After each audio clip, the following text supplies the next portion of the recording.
Last year obviously was a very difficult year for the organization, as evidenced by our 21 goal losses. We thought that we had a high compete level and we were in every game, but obviously we fell on the wrong side of the ledger too many times. With that being said, our staff really wanted to focus on depth, from goaltenders to defense and to forwards. We think that we've definitely done that through our recruiting and our free agents and our imports, and we're looking to have a much better season this year, turning those 1 goal losses into 2 and 3 goal wins. I think the South Division is always a strong division. Adding Coach Tony Fertelli in Wichita Falls, one of the most winningest coaches in the North American Hockey League, plus with Carlos Zernis coming in with Shreveport, his experience at the Olympic level and the World Championship level with Latvia, I think the South Division is going to be a battle again. For goals for our team, there's actually quite a few. First of all, we want to make sure that we're leading the league in Division I commitments. The whole point of the players coming here is to help advance them on with their athletic and their academic career, being either NCAA Division I or Division III. Also, we want to have a winning record at home and on the road, and if you do those 2 things, you're probably going to make the playoffs.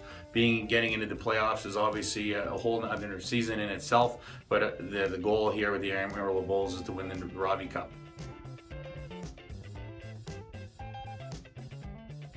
I think the commitments speak for itself. Oftentimes they say that numbers can be fudged, but I think that's a stat that doesn't lie. That's why the players come from all over the world to the North American Hockey League to get their NCAA commitments. I think it just speaks to the professionalism and the depth of the players and the quality of the coaching with our league. So that was great to see the number go up again this year.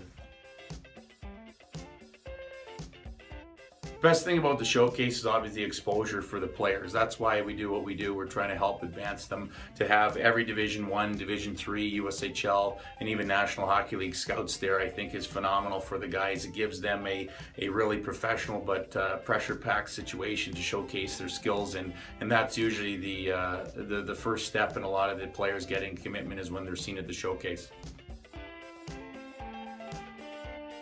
I think the big thing about Amarillo, if you've been here, is the sun. Today it's almost 90 degrees and pure sun, so being a guy from Canada, as much as I like the seasons, I do like coming to the rink in shorts and flip-flops during the year. But the biggest thing too is just the support that you get here in Amarillo. There's been hockey in Amarillo since the late 60s, and our Bulls fans are knowledgeable and they're very passionate about our organization. So just the friendly demeanor and the passion that they have is awesome.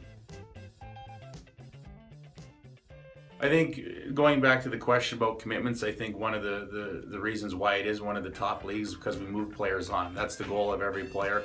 But I think the professionalism, from the buildings to the attendance to the hockey ops to the staffing and the budgets, that's what differentiates itself from some of the other leagues out there.